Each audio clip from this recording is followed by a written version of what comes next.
Senator, you sent a letter to Judiciary Committee Chairman Chuck Grassley, along with your colleague, a Democrat, Senator Amy Klobuchar, calling on these tech companies to be more transparent. Why did you need to do that? Look, let me talk specifically about Facebook. That was really the impetus for the letter. I think Facebook's a wonderful company, but it's no longer a company; it's a country. I mean, it's very powerful. They touch millions and millions, billions of people. Data is the new oil. We need to ask some hard questions because some of Facebook's behavior lately has kind of gotten into the foothills of creepy. Number one, and my interest is larger than Cambridge Analytica. My interest is, for example, to what extent, if any, do those of us on Facebook live in a contrived world, contrived by Facebook and its algorithms? I mean, to what extent are we like Truman on The Truman Show?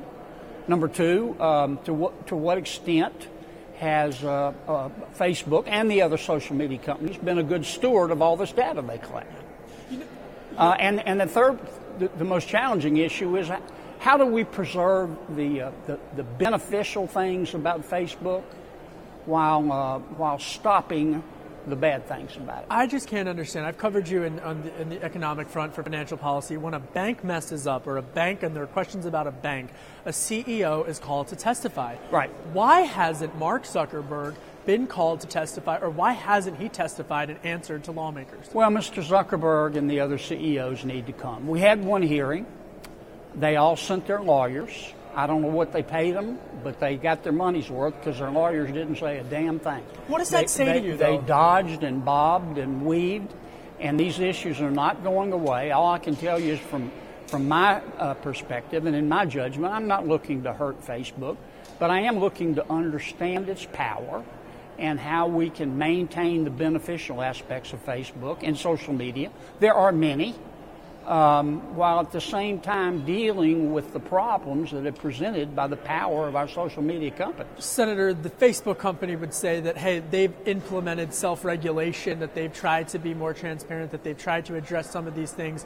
If that's not good enough, what action should Congress take or this administration take from a regulatory standpoint? I don't know yet, but basically the social media companies, including but not limited to Facebook, say, trust me. Well, I do trust them. But, you know, I play poker with friends. I trust them, too.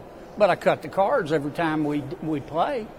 So, you know, what I'm telling to Mr. Zuckerberg is, look, I trust you. You built a great company here. But I want to cut the cards. Come on in and let's talk about this. It's not just Cambridge Analytica. But President Trump, you know, is getting beat up over that. But you know who started this? President Obama did in his first campaign.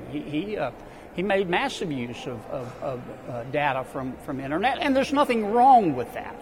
But I just want to understand whether and how Facebook's been a good steward of our media, and what abuses, if any, are going on. Switching gears now with regards to the Mueller investigation, your colleagues, including Senator Lindsey Graham, as well as Senator Orrin Hatch, the former saying that it would be the end of the presidency should President Trump fire, the beginning of the end of his presidency, should President Trump fire Bob Mueller, and Senator Hatch saying that it would be a very bad thing to do. And do you agree with that?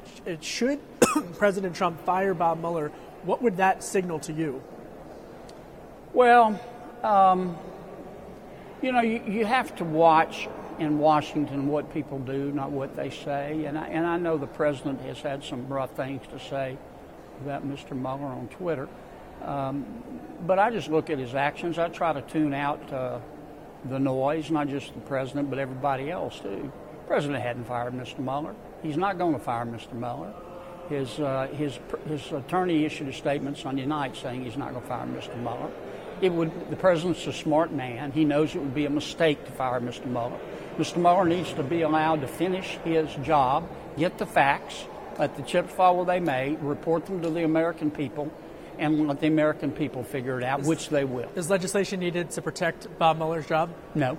And I'm not sure it's constitutional. I mean, what if the president issued an executive order that said Kennedy can't serve on the Judiciary Committee? That would be unconstitutional. Well, here we are trying to tell him how to run his business, who he can hire and who he can't. Final question, Mark Zuckerberg refusing to testify up until now. Your message to him today? My message to Mr. Zuckerberg is congratulations. You built an extraordinary American company. I have great respect for what you've done, but we're in a different world now, and the power.